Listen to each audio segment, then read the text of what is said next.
제목이 난감하네입니다. 오늘부터 요나서를 함께 말씀을 나누도록 하겠습니다. 오래전부터 사실 우리 성도들과 요나서의 말씀을 나누고 싶었는데 이제 비로소 요나서 말씀을 나누게 되어서 저는 개인적으로 굉장히 기쁘고 또 기대가 됩니다. 하나님께서 이 요나서의 말씀을 통해서 하나님이 저에게 무엇을 말씀하시고 또 어떤 말씀에 깨달음을 주실지 그런 기대감이 있습니다. 우리가 살다 보면은요 참 난감할 때가 있습니다. 어렸을 때 주변 사람들이 아빠가 좋아, 엄마가 좋아 이런 질문을 하면 참 난감합니다. 이러지도 못하고 저러지도 못하죠. 엿을 먹다가 이빨 사이에 엿이 껴서 차 안 떨어지는 경우도 참 난감하죠. 녹을 때까지 기다릴 수밖에 없습니다. 고춧가루가 이빨 사이에 껴서 안 나오는 경우도 참 난감합니다. 근데 이런 경우보다 더 난감한 경우가 있는 것 같아요. 공중 화장실에 갔는데 휴지가 없을 때, 참 그때 난감하죠. 이러지도 못하고 저러지도 못하고. 남자들 같은 경우에는 군대 가면은 이제 신병이 자대 배치를 받아가지고 신병이 오면 놀립니다. 말년 병장이 그 신병한테 너 바로 위에 고참한테 반말해봐 이렇게 얘기합니다. 그러면은 바로 위에 있는 고참이 그 얘기를 듣고는 이렇게 말하죠. 너 잘 생각해야 돼. 누구하고 군대 생활 더 오래 하는지. 그런 이제 신병의 입장에서는 이 말년 병장의 말을 듣자니 이 고참이 신경 쓰이고 또 고참의 말을 듣자니 말년 병장이 또 신경이 쓰입니다.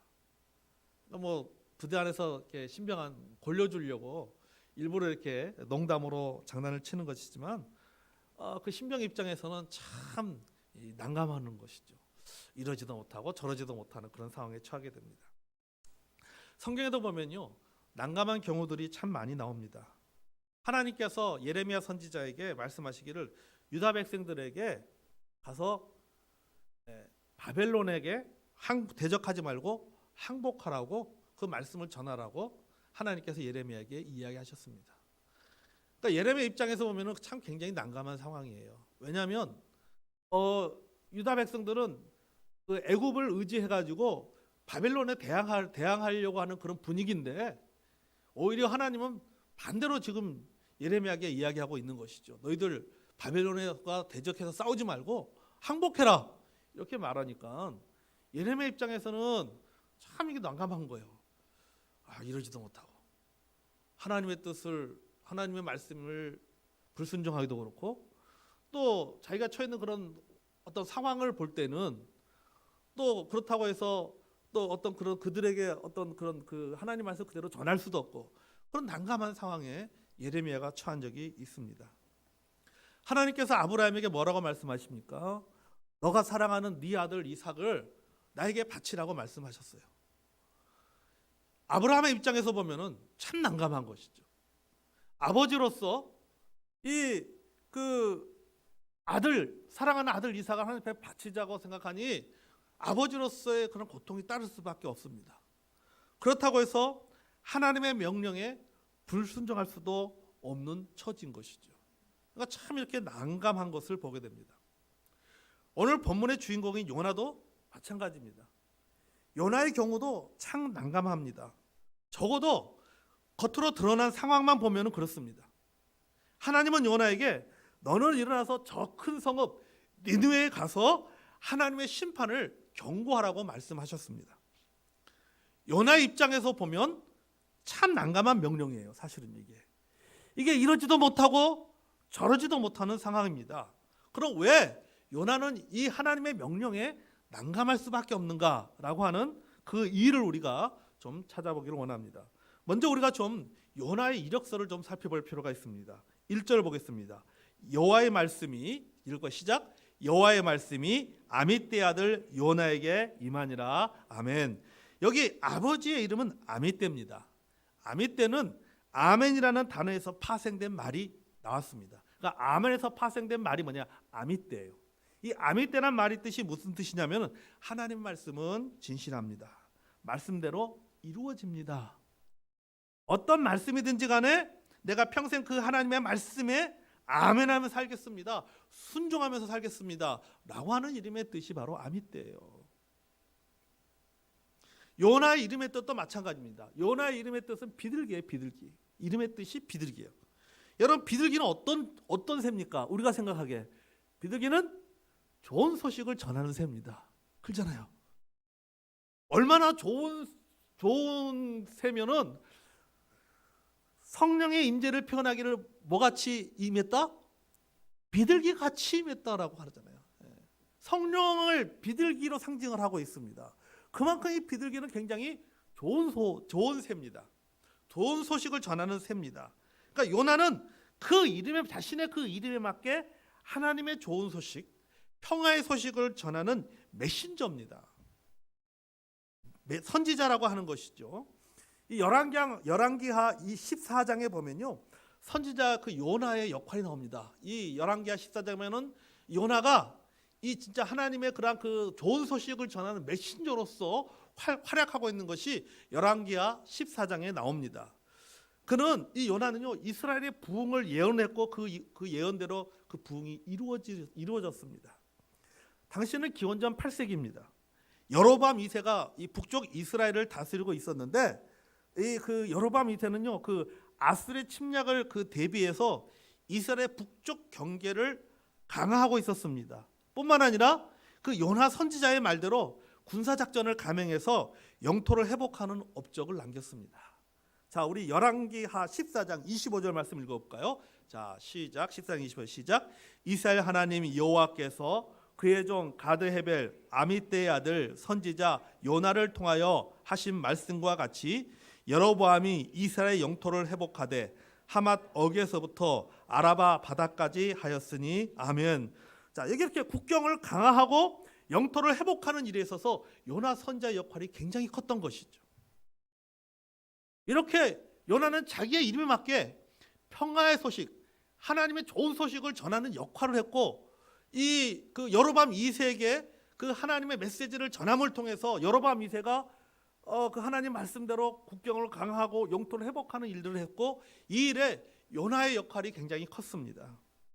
이 일이 요나에게는 굉장히 큰 보람된 일이 됐을 것이 분명합니다. 26절과 27절 읽어볼까요? 자, 시작. 이는 여호와께서 이스라엘의 고난이 심하여 매인자도 없고 노인자도 없고 이스라엘을 도울 자도 없음을 보셨고, 여호와께서 또 이스라엘의 이름을 천하에서 없이 하겠다고도 아니하였으므로 요아스의 아들 여로보암의 손으로 구원하심이었더라. 아멘. 자, 요나 선지자의 입장에서 보면요, 이보다 더 기쁜 일이 어디 있겠습니까? 하나님이 주시는 그 축복의 메시지들을 전했고, 그 축복의 메시지가 실제 자신의 눈에 보이는 대로 그것이 이루어지는 것을 보았을 때 요나 선지자의 기쁨은 이루 말할 수가 없는 것이죠. 아마 그는 선지자로서의 자부심을 갖게 되었을 것 같아요. 야, 하나님께서 내게 말씀해 주셨고 내가 그 말씀을 전했더니 이런 일들이 일어났구나 라고 하는 것을 보면서 굉장히 어떤 선지자로서의 큰 보람, 기쁨, 그런 자부심을 요나는 느꼈을 것이라고 그 생각이 되어집니다. 저는 목회자로서 요나의 마음을 저는 이해할 수가 있습니다. 제가 여러분에게 하나님의 말씀을 전하고 여러분이 하나님의 말씀에 순종하여 참 복을 받고 변화를 경험했습니다.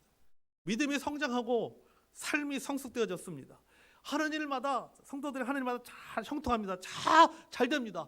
아, 하나님 말씀에 순종했더니 나에게 이런 축복이 있고 하나님의 이런 은혜가 임했구나 라고 하는 것들을 눈으로 보고 성도들이 또 간증하는 그 모습을 볼 때 여러분 목회자로서 그것을 볼 때마다 보람을 느끼는 거예요. 굉장히 큰 기쁨이 되는 거예요. 아마 만나는 사람들에게 자랑하고 싶을 겁니다. 아, 우리 성도들이 하나님 말씀에 이렇게 순종했더니 이런 복을 받았습니다. 이렇게 일들이 잘 됐습니다. 이렇게 하나님의 큰 복을 받아서 사업도 잘 되고 자녀들도 잘 되고 여러 가지 많은 어떤 삶의 변화와 성장과 성숙이 있었습니다.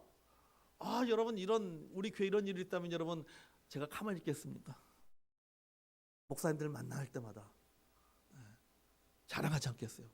우리 교회는 이렇습니다. 이런 변화가 있습니다. 이런 성장이 있습니다. 목사님들 만나면요, 제일 신나게 하는 말이요, 자기 교회 성도 잘 된 얘기예요. 자기 교회, 자기가 목회하는 교회 부흥하고 성장한 이야기입니다. 누가 물어보지도 않았는데 먼저 나서서 막 이야기하는 거예요. 그러니까 그만큼 큰 기쁨이 되는 거예요. 성도들이 잘 되는 것은 목회에 대한 큰 기쁨이 되는 것입니다. 그런 기쁨 이루 말할 수가 없는 것이죠. 요나도 마찬가지였을 겁니다. 하나님의 말씀을 그대로 전달했더니 그 말씀대로 이루어지는 것에서 그것이 얼마나 요나에게 큰 기쁨이 됐겠습니까? 말 그대로 요나의 그런 기분은요, 감정은 그냥 업되는 거예요. 야, 이보다 더 좋을 수가 없단 말이지. 야, 이보다 더 보람된 일이 없구나.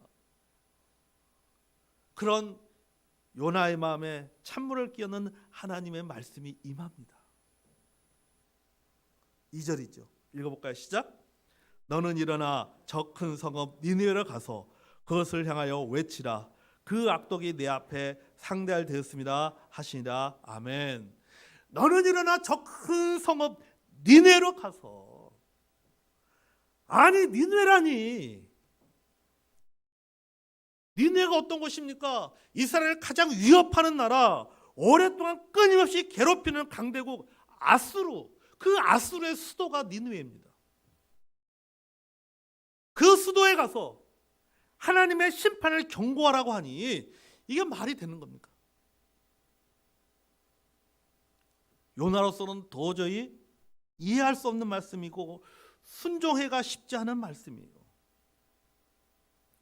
자기 민족에게 하는 메시지가 아니라 하나님께서 나를 부르신 것은, 하나님께 나를 선자로 부르신 것은 나 우리의 백성들에게, 우리의 민족에게 하나님의 말씀을 전하라고 나를 세워주셨는데, 하나님께서 나를 우리 민족에게 말씀을 전하라고 하신 것이 아니라 우리 민족의 원수 같은 저 악독한 아수르에 가서, 그것도 그 아수르의 수도에 가서 하나님의 말씀을 전하라고 하니까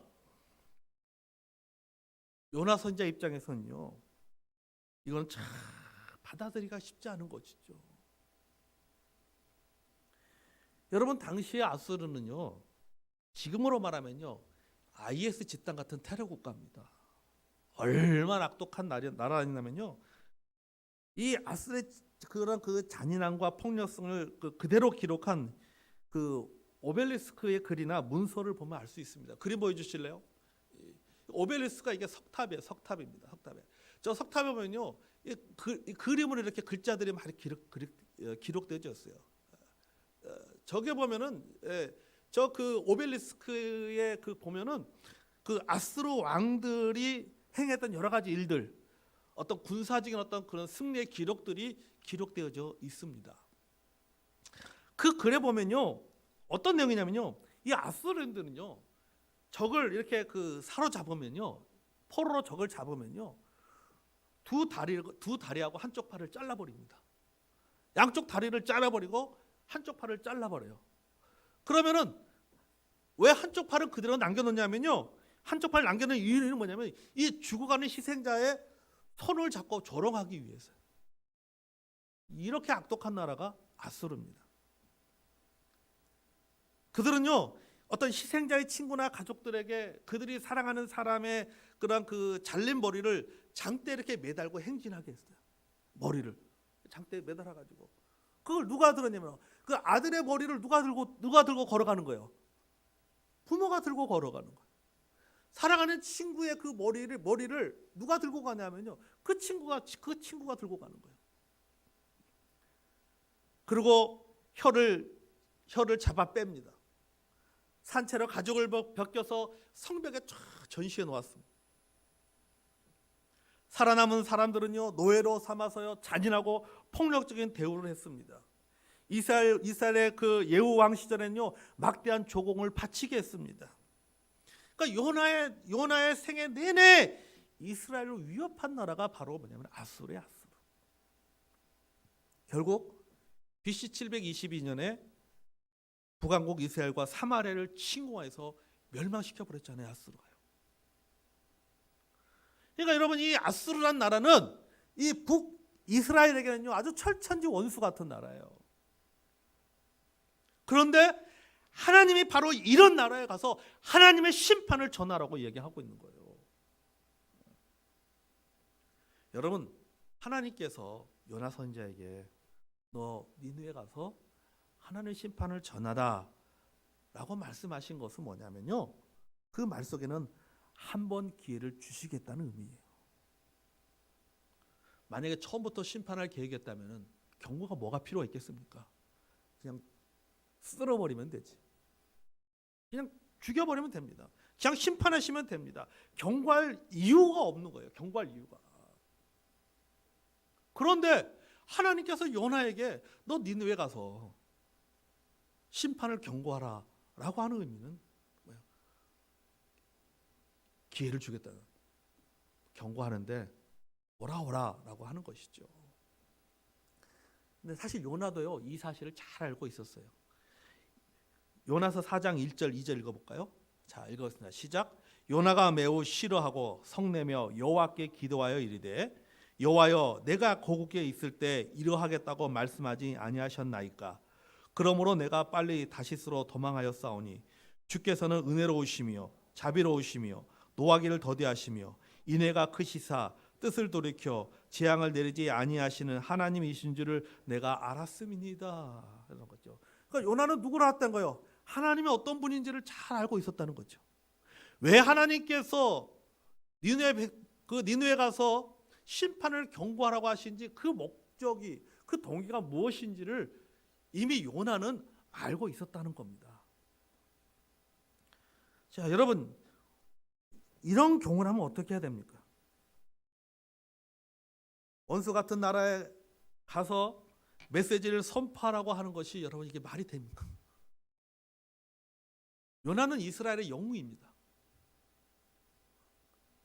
아까 말했지만 열왕기하 14장에 나와 있는 것처럼 하나님의 말씀이 맺고 그 하나님의 말씀을 전함으로 말미암아 여로보암 2세는 국경을 강화하고 뿐만 아니라 영토를 확장하는 일들을 했습니다. 그 일을 통해서 요나 선자는 이스라엘 백성들에게 아마 인기를 누리는 그런 선자가 되었을 거예요. 지금으로 하면은 실검 1위에 올랐을 거예요. 실검 1위에. 그런데 이제는 이스라엘의 반역자가 될 수도 있는 상황입니다. 자신의 신학이나 자신의 신앙이나 자신의 신념이나 부르심과 처한 상황을 생각해 보면 도저히 이해할 수가 없는 말씀입니다. 완전히 난감한 상황이에요. 그러니까 요나 입장에서 보면은 무엇을 선택하든지 데미지가 있게 되어져 있어요. 하나님 말씀에 순종하든지 아니 하나님 말씀에 불순종하든지 어떻든 간에 요나의 입장에서 보면요, 어떤 그런 손상을 입게 되는 것이죠. 이러지도 못하고 저러지도 못하는 상황이죠. 자신의 뜻과 하나님의 뜻이 충돌한 것입니다. 자신의 신학과 하나님의 신학이 충돌했습니다. 자신의 성품과 하나님의 성품이 충돌했습니다. 자신의 방법과 하나님의 방법이 충돌한 것입니다. 여러분, 우리에게도 이런 경우들이 너무 많아요. 하나님의 말씀은 맞는데 마음으로 받아들이기가 쉽지 않은 경우들이 있어요. 말씀은 맞는데 그걸 받아들이기가 참 쉽지가 않아요. 말씀에는 아멘 하는데 순종하기가 쉽지 않은 경우들이 있습니다. 어떤 일에 대해 내 생각과 하나님의 생각이 충돌할 때가 있잖아요. 내 방법과 하나님의 방법이 충돌할 때가 있습니다. 사람들의 말과 하나님의 말씀이 충돌할 때가 있습니다. 그럴 때 우리는 어떻게 해야 될까요? 아니 여러분, 어쩌면요 이 신앙생활은요 이런 난감한 상황의 연속이에요. 왜냐하면 이 하나님의 나라와 세상의 나라가 다르기 때문입니다. 그러니까 성경의 원리와 세상의 원리가 다르기 때문에 우리는 끊임없이 이런 난감한 상황을 맞으며, 그러니까 신앙생활이라는 것은 그런 것 같아요.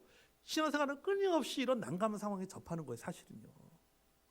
그렇지 않습니까? 여러분, 성경에서 말하는 것과 세상 사람들이 말하는 것과 여러분 다른 경우들이 얼마나 많은지 모릅니다. 일을 처리하는 방식이 다르고 살아가는 방식이 다르고 서로 충돌되는 부분들이 너무너무 많은 거예요. 자, 그리고 우리는 그 사이에서 갈등합니다. 이런 충돌한 상황 가운데 내가 어떻게 해야 되느냐?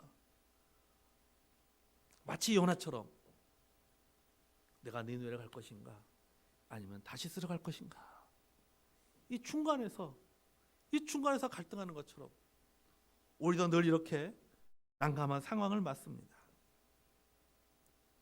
요나는 난감한 상황에서 하나님의 명령을 거부했습니다. 우리가 3절 읽어보겠습니다. 시작. 다시스로 도망하려 하여 욥바에 내려갔더니 마침 다시스로 가는 배를 만난지라. 여호와의 얼굴을 피하여 그들과 함께 다시스로 가려고 뱃삭을 주어 배에 올랐더라. 아멘. 하나님은 명령하셨고 요나는 불복했습니다. 하나님은 니네로 가라고 하시는데 요나는 다시스로 갔어요. 하나님은 동쪽을 가리켰는데 요나는 서쪽을 가리켰습니다. 하나님은 육지를 택했는데 요나는 바다를 선택했습니다.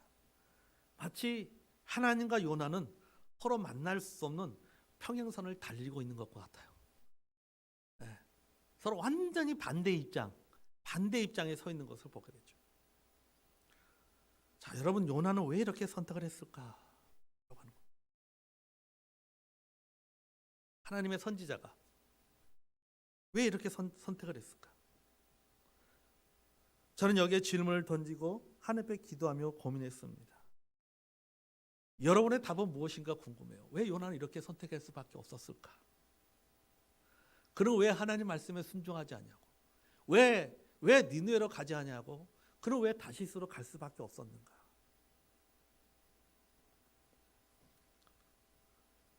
역사적인 어떤 그런 그 이유대로 말하자면은 아수르가 잔혹하고 이스라엘 괴롭히는 나라였기 때문에 이렇게 행동했을까? 아수르가 우리의 원수기 때문에, 우리 민족의 원수기 때문에 내가 우리 민족의 원수가 잘 되는 거 어떻게 봐? 그들이 돌아오는 것을 어떻게 봐? 그래서 의도하게 할 수 없이 나라를 사랑하는 거고 민족을 사랑하는 마음을 가지고 그런 하나님의 말씀에 불순종한 것인가? 여러분, 이거 사실이죠. 맞는 말입니다. 사실입니다. 요나 입장에서 보면은 그는 이스라엘 사람이고 아수르는 이스라엘을 끊임없이 위협하는 나라이기 때문에 그 나라가 잘 되는 것을 볼 수가 없는 거죠. 그건 사실입니다. 그러나 진실은 아니에요. 요나가 이렇게 행동하게 된 가장 근본적인 이유는 요나는 철저하게 자기 중심적인 사람이기 때문이에요. 그는 철저하게 자기 중심적입니다. 이것이 요나의 진실이에요. 민족적이고 종교적인 그런 우월감에서 나온 선민의식도 바로 이런 자기 중심성에서 나온 겁니다. 여러분, 요나서 4장에 나와 있는 것처럼 요나는 하나님의 의도를 알고 있었습니다. 왜 하나님께서 나에게 다시 니느웨로 가라고 하시는지 그 의도를 알고 있었어요. 니느웨 백성들에게는 요나 자신에게나 이스라엘 백성들에게 아무런 도움이 되지 않는다는 사실을 알고 있었습니다. 이스라엘 끊임없이 괴롭힐 것이라고 생각했습니다. 그에게 니느웨 백성들에게는 원치 않는 결과입니다. 그들은 망해야 됩니다. 그들은 죽어야 됩니다. 그들은 사라져야 됩니다. 그리고 이스라엘은 하나님의 선택된 백성이니까는 이스라엘은 흥해야 되는 거예요. 아수르는 망해야 되고 이스라엘은 흥해야 되는 것입니다. 요나는 하나님에 대한 순종이나 니느웨 회개보다는 어떤 자기 민족의 구원만을 생각한 것입니다. 그가 생각하는 하나님은 철저하게 어떤 하나님이어야 됩니까? 이스라엘의 하나님이어야 되는 거죠.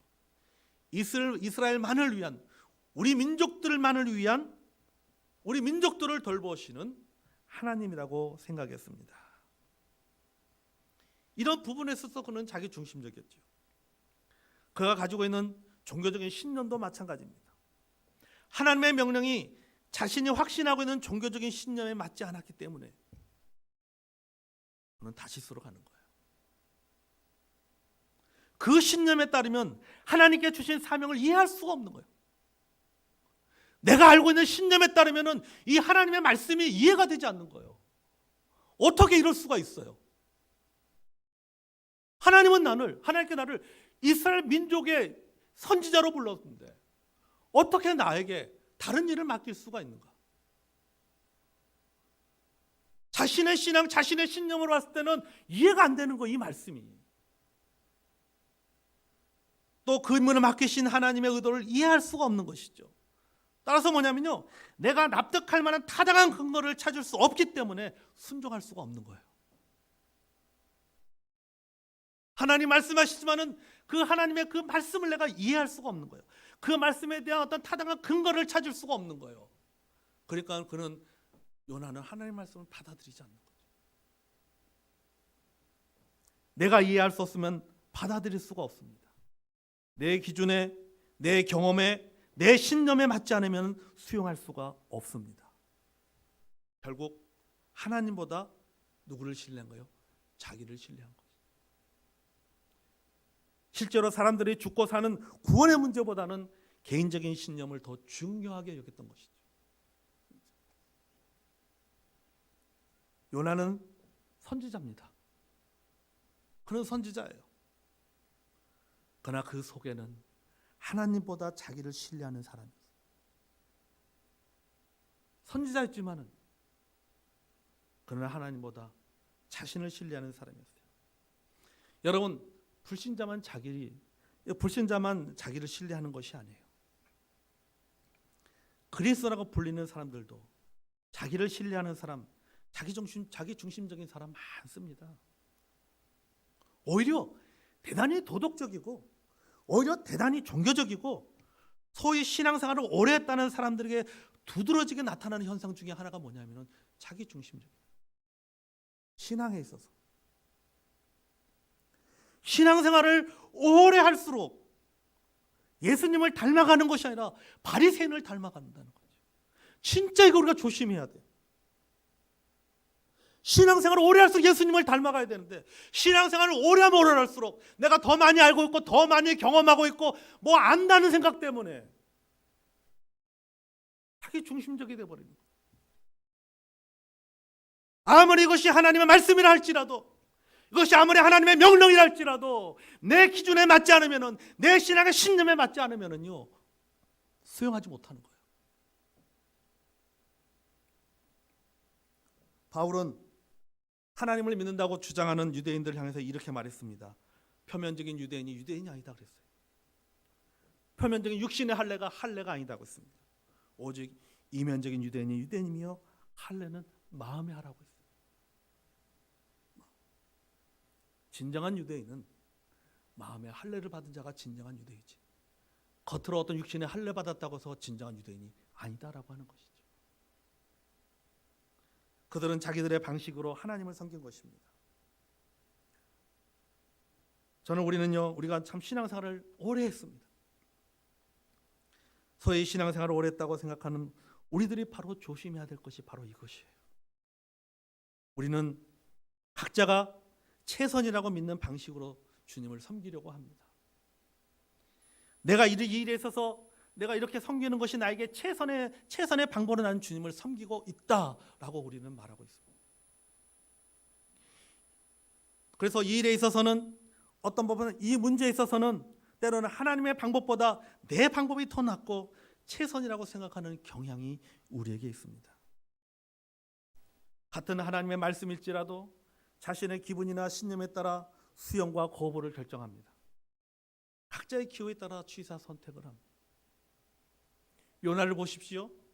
요나는 여로보암 2세에게 가서 이스라엘 백성들에게 메시지를 전하고 할 때는 그 말씀에 순종해서 가서 전하지만은 똑같은 하나님의 명령임에도 불구하고 니느웨에 가서 말씀을 전하라고 하는 것은 거부하는 것을 보게 되죠.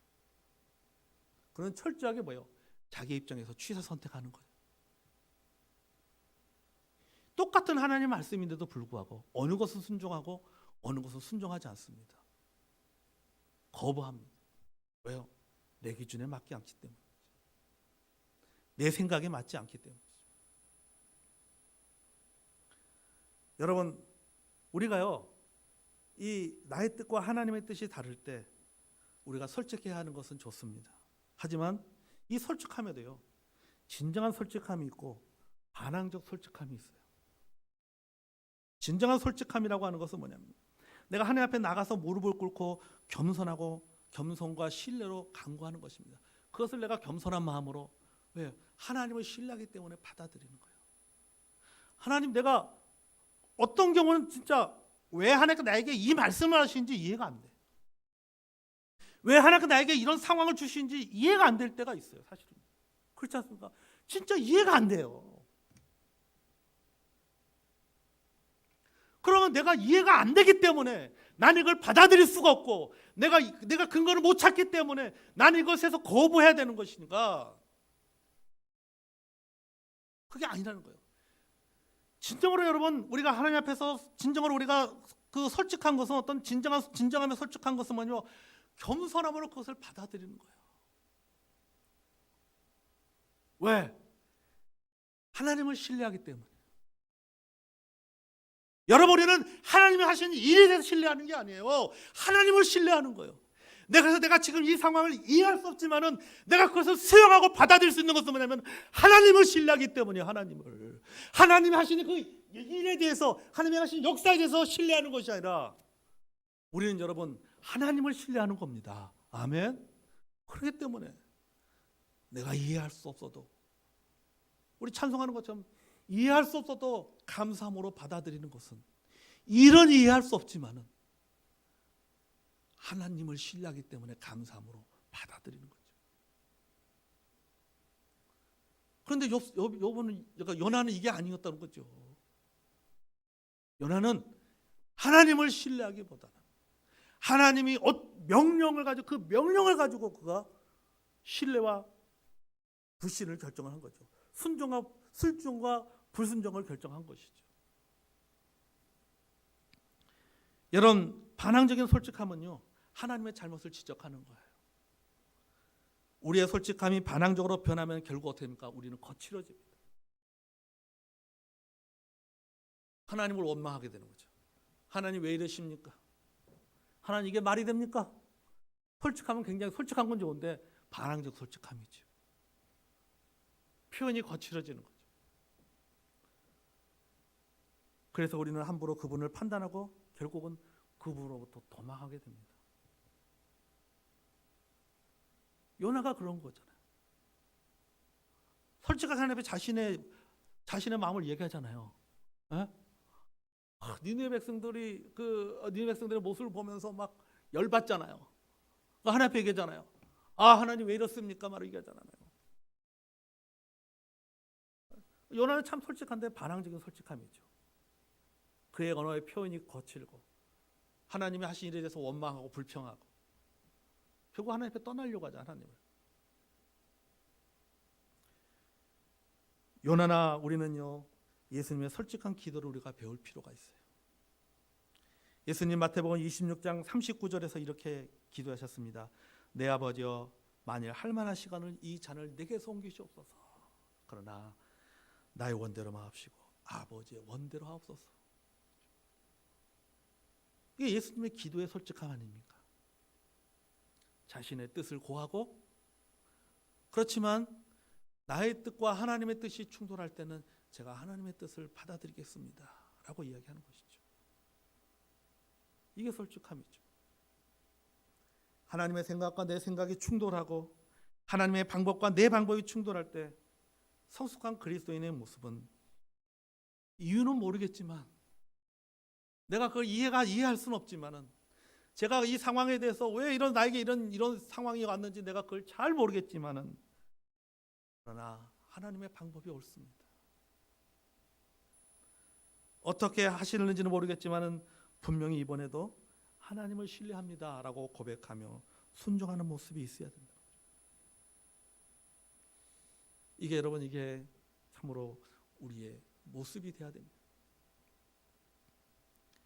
하나님의 생각이나 방식의 문제가 아닙니다.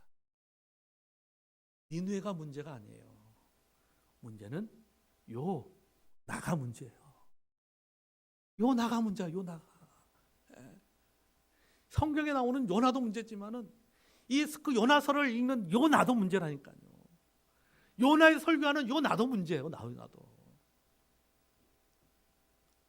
회개하고 돌이켜야 될 사람은요, 니느웨가 아니에요. 바로 요나입니다. 그리고 요나예요. 그리고 우리가 회개해야 된다는 거죠.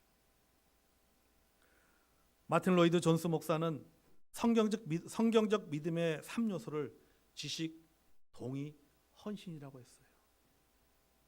하나님 말씀을 알고 그 마음으로 그것을 동의하고 그 말씀에 헌신하는 것이 그것이 믿음이라고 했어요. 요나에게는 이런 믿음이 없었고 우리도 마찬가지예요. 알고 동의는 잘합니다. 그러나 헌신은 없는 거죠. 이제는 헌신으로 나가야 됩니다. 그게 바로 성경적인 믿음이에요. 모르고 뭔가를 막 하는 건 그것은 맹신입니다. 그러나 그걸 내가 알고 내가 그것을 마음으로 동의하고 그 동의에서 마음으로 동의한 데서 머무는 것이 아니라 그 말씀대로 내가 실천할 때, 그 말씀에 헌신할 때에 그것이 바로 이 성경에서 말하는 것이 바로 참된 믿음인 것이죠. 이제는 우리는 헌신으로 나아가야 됩니다. 니느웨로 가라고 하는 그 말씀이 당장은 이해되지 않아도 니느웨로 가야 됩니다. 니느웨 누구를 신뢰하기 때문에? 하나님을 신뢰하기 때문에. 하나님을 신뢰하기 때문에. 우리가 하나님을 신뢰하지 못하고 하나님이 하신 그 일 자체만 신뢰한다면요, 우리는 요나처럼 치사 선택할 수밖에 없습니다. 어떤 것들은 받아들이게 될 것이고 어떤 것들은 거부하게 될 것입니다. 그러나 하나님을 신뢰하면, 하나님을 신뢰하기 때문에 그분이 하는 일이 내가 동의를 못한다 할지라도, 이해가 되지 못한다 할지라도 받아들일 수가 있어요. 왜요? 하나님을 신뢰하기 때문이지. 사랑하는 성도 여러분, 말씀을 정리합니다. 여러분, 때때로 우리가 신앙생활을 하면서 참 이게 사실 우리의 가장 큰 좀 아이러니한 문제예요. 사실은 저 자신도 마찬가지예요. 우리가 신앙생활을 오래 한 사람일수록 진짜 자꾸 이게 바리새인 돼가지고,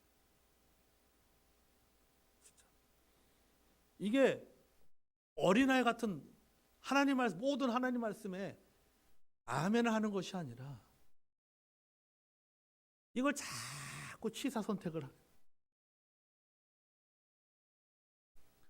그러니까 나한테 맞아야 되는 거예요.